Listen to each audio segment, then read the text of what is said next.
अगली खबर में बात करते हैं मऊगंज जिले की, जहां शिवनगरी देव तालाब में कांग्रेस सेवा दल के प्रदेश महासचिव डॉक्टर एस तिवारी के नेतृत्व में कांग्रेस के महापरिवर्तन संगठनात्मक एवं संकल्प महासभा का आयोजन किया गया। मुख्य अतिथि सम्यक अभियान के प्रमुख भास्कर राव रोकड़े रहे। अध्यक्षता राज्यसभा सांसद राजमणि पटेल ने किया। इस दौरान मुख्य अतिथि रोकड़े ने कहा कि परिवर्तन से ही विकास संभव है, इसके लिए आम लोगों को आगे आना होगा। वहीं सांसद पटेल ने कहा कि अब वक्त आ गया है कि भाजपा को सत्ता से बाहर किया जाए, क्योंकि भाजपा सरकार में कोई सुरक्षित नहीं है।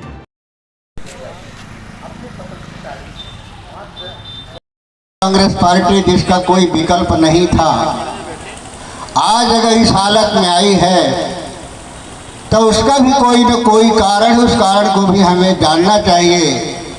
और वो कारण जो सबसे बड़ा है कि जो हमारे समाज के विचारक हैं, चिंतक हैं, समाज की अगुवाई करने वाले लोग हैं, उनका जो संवाद होना चाहिए इस देश के गांव के लोगों से, इस देश के गरीब लोगों से, इस देश के किसानों से, इस देश के वनवासियों से जो एक संवाद होना चाहिए था, संपर्क होना चाहिए था, वो संवाद हमारा खत्म हो गया। इसी वजह से आज इस दुर्दशा की स्थिति पे कांग्रेस आई। मैं बधाई रोकड़े साहब को इसलिए देना चाहता हूँ कि उन्होंने उस संवाद को जीवंत। आज महापरिवर्तन रैली सकारात्मक का उद्घाटन हुआ, इसकी क्या उद्देश्य? देखिए, हमने पहले गैर राजनीतिक रूप से सम्यक अभियान की शुरुआत की थी। शिक्षित बेरोजगार युवाओं को सम्मानजनक नौकरियों के अवसर दिलाने के लिए, चाहे निजी क्षेत्र हो चाहे सरकारी क्षेत्र हो, और वो अभियान काफ़ी सफल भी रहा। आप सब लोग जानते हैं, डॉक्टर एस तिवारी जी उस अभियान के सदस्य हैं। पूरे प्रदेश में भी उन्होंने भागीदारी निभाई। अब उसके बाद में हमने कार्यकर्ताओं के विचार के बाद 22 मार्च 2023 को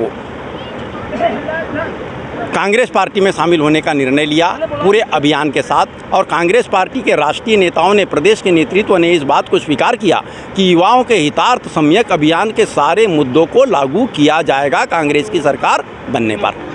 तो अब ये कांग्रेस का अभियान हो चुका है।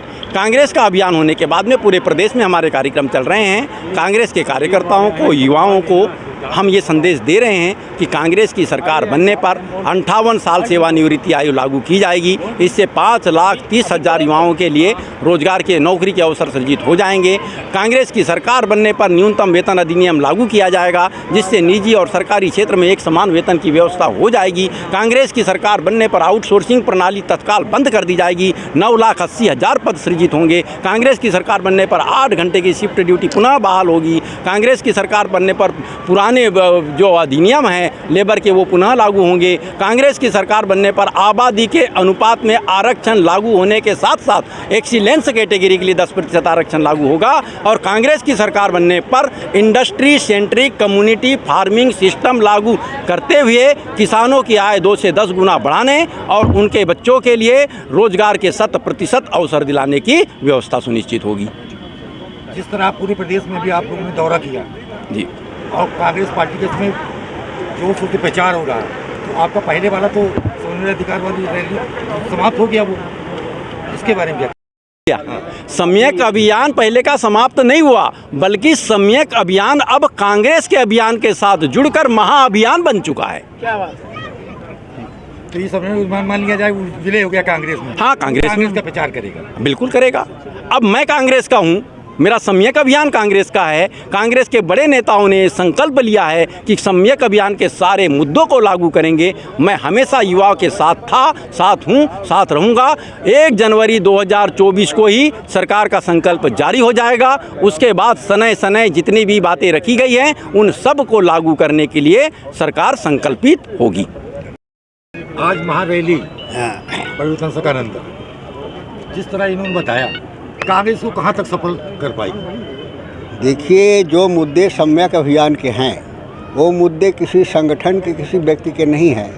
आज वो मुद्दे इस देश के मुद्दे हैं, इस देश के किसान के मुद्दे हैं, इस देश के नौजवान के मुद्दे हैं, जो इस देश की सबसे बड़ी ताकत है। जब तक इनका विश्वास मजबूत नहीं होगा कोई भी देश मजबूत नहीं हो सकता। इन वर्गों के विश्वास के लिए मुद्दे हैं।